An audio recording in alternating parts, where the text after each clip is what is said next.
Welcome to Kermode Uncut. I was just speaking to Ken Loach before he went off to the Cannes Film Festival, and he was saying once again that still the least appreciated people in the film industry are the writers, and for him they're the most important. Now, there's been a lot of stuff on Twitter recently, writers discussing how much film critics in particular don't pay the necessary attention to the writers. Well, I have with me a writer of both film and television. This is James Moran, who I respect very much, wrote Severance and Cockneys vs Zombies on television, worked for Doctor Who and Torchwood. James, is it true that critics basically undervalue the input of writers in the film industry?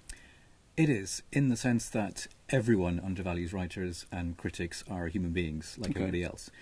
You will very, very rarely get mentioned in a review unless they have an issue with plot holes or problems with the script. Suddenly they will be an expert on how films are made and will say, well, the script was undercooked, or they didn't quite spend enough time on the script. If it could just have one more draft, maybe.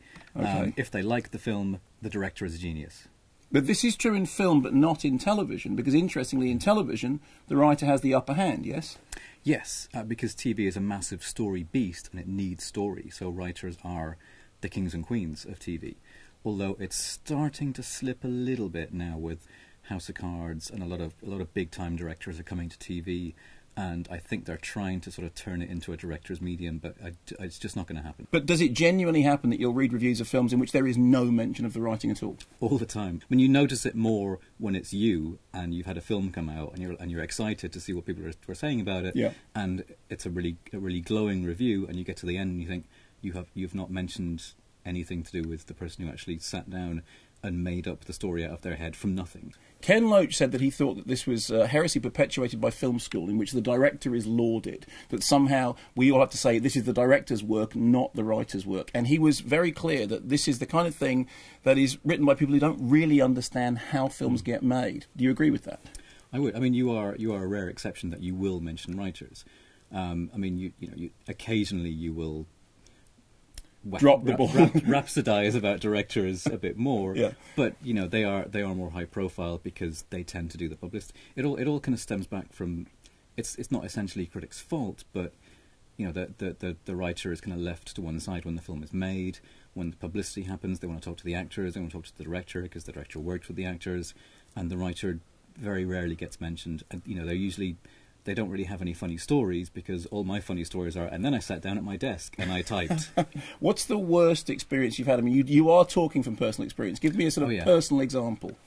Right, my very, very first film, Severance, I was chatting to the director, Chris, on the phone, and he said, "Oh, I'll see you at the junket tomorrow." And I said, What junket? He said, "The press junket." And I said, "I didn't know there was going to be a press junket." And he was horrified, as was I, because I didn't really know it was even happening. And to his credit, he went off and he made them put me on the junket. Sure. So how would you like this situation to be improved? You know, from a critic's point of view, what can we do to be better? You said you can mention the writer every now and then, but is it partly that critics actually don't understand how script writing works? I think so. I mean, I see it a lot when they say it could have done with another draft, and I just think you have no idea how many drafts, how many hoops I will have had to jump through, how many battles I will have had to fight just to get this made. I once reviewed a film in which I criticised the script, and the scriptwriter got in touch with me and said, "You're right, but the script wasn't mine. I wrote the script, and by the time it came out the other end, that wasn't what I wrote." Do you ever find that happens? You hand in your work, and actually what gets made is very different to what you wrote? It happens all the time. I've been very fortunate in that I have tended to, just by chance, have worked with very smart, creative people. So usually when it comes back and it's different, it's usually for the better. Occasionally it will come back and you think, if I had been on set, or just part of the process, not an obstructive part, but just there, the writer is the head of the script department, the head of the story department, so they should be around. Whether I get used or not, I should be there. And luckily the past couple of things I've done, I have been part of the process all the way through. So James, one last question. Do you read reviews, and do they bother you when they don't correctly appreciate the writer? I pretend, like every other writer, I pretend I don't, but I do. I've got to a stage now where the bad ones don't bother me, and the good ones I take them with a pinch of salt. I just like to get a sense of what everyone thinks, and you can learn from a general sense of what everyone's not liking and not liking. The main thing that bothers me is when they don't make any mention of the writer. The thing that bothers me the most is when they've missed something in the film and they complain about it as a plot hole. Tower Block, a lot of them asked why didn't they go to the flats on the other side of the building, and it's very clear that there are no flats on that side. I mean, we're in one corridor for 90 minutes. It's fairly clear there are no doors there. And a lot of reviews said that a year after the initial attack, and it's 3 months. Yeah. And could I have made that clearer? I don't know how much more clear I could have made the words 3 months later in giant letters on a black screen.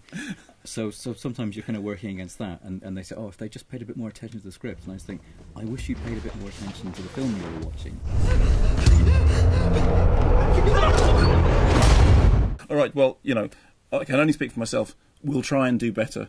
Let's have this conversation in a year's time and see whether things have got any better. Okay. Spoiler, they probably won't. No, they probably... Well, maybe they will. You know, hey, look, you know, be positive.